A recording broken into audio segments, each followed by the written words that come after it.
नमस्कार, विंध्या टाइम्स में आपका स्वागत है और आपके साथ में आशुतोष तिवारी। कोरोना वायरस के दूसरे लहर के विकरालता का तांडव तो आपने करीब से देखा होगा और एहसास भी किया होगा। टीवी स्क्रीन में कोरोना से होने वाली मौत के मंजर को भी देखा होगा। पड़ोस में कोरोना से किसी की मौत हुई होगी तो कोरोना के भयावहता का अंदाजा भी लगाया होगा। ऑक्सीजन और जरूरी दवाओं के अभाव में लोगों को दम तोड़ते हुए भी देखा होगा।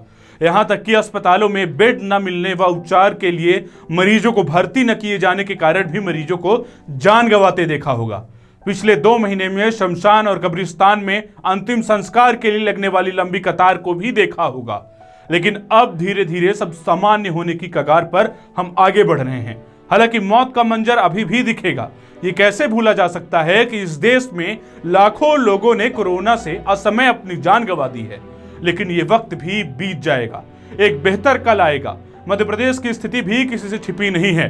संक्रमितों की तादाद तो घट रही है, लेकिन कोरोना से होने वाली मौत का आंकड़ा पहले की तरह ही है। पहले बताते हैं कि स्वास्थ्य विभाग ने संक्रमण को मापने का पैमाना क्या है, इसे कितनी कैटेगरी के रूप में परिभाषित किया गया है, जिसमें जिन जिलों में कोरोना संक्रमण दर 5% से कम है उसे ग्रीन कैटेगरी का नाम दिया गया है। इस कैटेगरी में प्रदेश में 45 से ज्यादा जिले हैं। ग्रीन कैटेगरी के बाद येलो कैटेगरी का नंबर आता है। इस कैटेगरी को ग्रीन से ऊपर माना जाता है।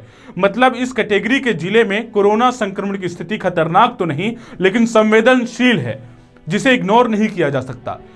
जिन जिले में संक्रमण दर 5% से 8% के बाद बनी हुई है उन्हें येलो कैटेगरी में रखा गया है। वर्तमान में इंदौर के साथ 20 जिले इस कैटेगरी में हैं। यहां संक्रमण दर 9% के आसपास है। इसके बाद नंबर आता है ऑरेंज कैटेगरी का। इस कैटेगरी को खतरनाक माना जाता है। जहां संक्रमण दर 10% से अधिक होती है उसे ऑरेंज कैटेगरी में रखा जाता है। फिलहाल भोपाल सहित प्रदेश के 5 जिले ऐसे हैं जो ऑरेंज कैटेगरी में आते हैं। कोरोना संक्रमण की दूसरी लहर से प्रदेश में हालात सुधरने लगे हैं, लेकिन राजधानी भोपाल में अभी भी स्थिति गंभीर बनी हुई है। हेल्थ बुलेटिन के मुताबिक मध्य प्रदेश में राजधानी भोपाल अभी भी ऑरेंज कैटेगरी में है, जबकि 45 से ज्यादा जिले ग्रीन कैटेगरी में आ चुके हैं। वहीं इंदौर ऑरेंज कैटेगरी में बना हुआ है। स्वास्थ्य विभाग के अधिकारियों के मुताबिक ऑरेंज कैटेगरी को खतरनाक, येलो कैटेगरी को संवेदनशील और ग्रीन कैटेगरी को सामान्य माना जाता है। भोपाल में मरीजों की संख्या घटकर 600 के आसपास आ गई है, लेकिन यहां पॉजिटिविटी रेट ज्यादा है, जो कि प्रदेश में सबसे अधिक है। वहीं रीवा की अगर बात की जाए तो रीवा में भी खतरा कम नहीं है। प्रदेश में कुल 5 ऐसे जिले हैं जो ऑरेंज कैटेगरी में आते हैं, जिनमें रीवा भी शामिल है। प्रदेश में संक्रमण दर भोपाल और रीवा में सबसे ज्यादा है। गुरुवार को जारी आंकड़ों के अनुसार रीवा में 10.8, रतलाम में 10.4, सागर में 10.4, भोपाल में 10.8 और इंदौर में संक्रमण दर 10.6।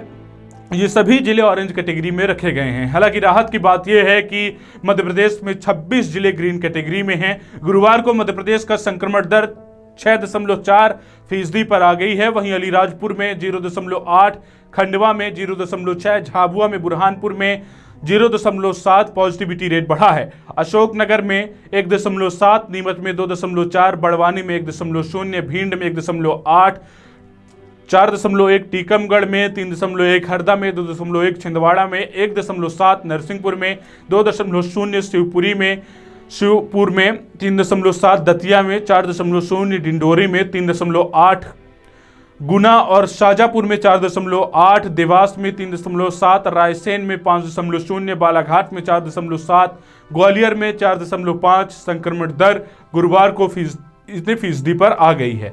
स्वास्थ्य विभाग द्वारा 5% से कम संक्रमण दर वाले जिलों को ग्रीन कैटेगरी में रखा गया है। वहीं 21 जिले ऐसे हैं जिनको येलो श्रेणी में रखा गया है। 5 से 10% के बीच संक्रमण दर वाले जिलों को स्वास्थ्य विभाग ने येलो कैटेगरी में रखा है। गुरुवार को सिवनी में संक्रमण दर 5.7 पर आ गई है। वहीं छतरपुर में 5.1, राजगढ़ में 6.3, सिगरौली में 5.9, उमरिया में 5.9, 5.6, कटनी में 5.8, मुरैना में 6.7, धार में 6.3, सतना में 6.5, मंदसौर में 6.9, शहडोल में 6.3, बैतूल में 7.2, होशंगाबाद में 7.0, सीधी में 8.5, दमोह में, खारगोन में 8.7, अनूपपुर में 9.0, शिवपुरी में 6.7, उज्जैन में 7.4, जबलपुर में 6.8% पर आ गई है। हालात आज सामान्य हो रहे हैं। चरणबद्ध तरीके से लॉकडाउन को खोलने की बात सरकार कर रही है। आज पॉजिटिविटी रेट में भले ही कमी आ रही हो, लेकिन हमें सतर्क रहना चाहिए। सरकार और आम जनता की कोशिशों से आज हालात में सुधार हो रहे हैं। हालांकि इस बात को नकारा नहीं जा सकता है कि सरकार ने समय रहते तैयारी करने में हद से ज्यादा हीला हवाली दिखाई है। आज सीएम शिवराज सिंह चौहान यह ऐलान कर रहे हैं कि प्रदेश में कोरोना संक्रमण की वजह से मरने वाले व्यक्ति के परिवार को 1 लाख रुपए दिए जाएंगे।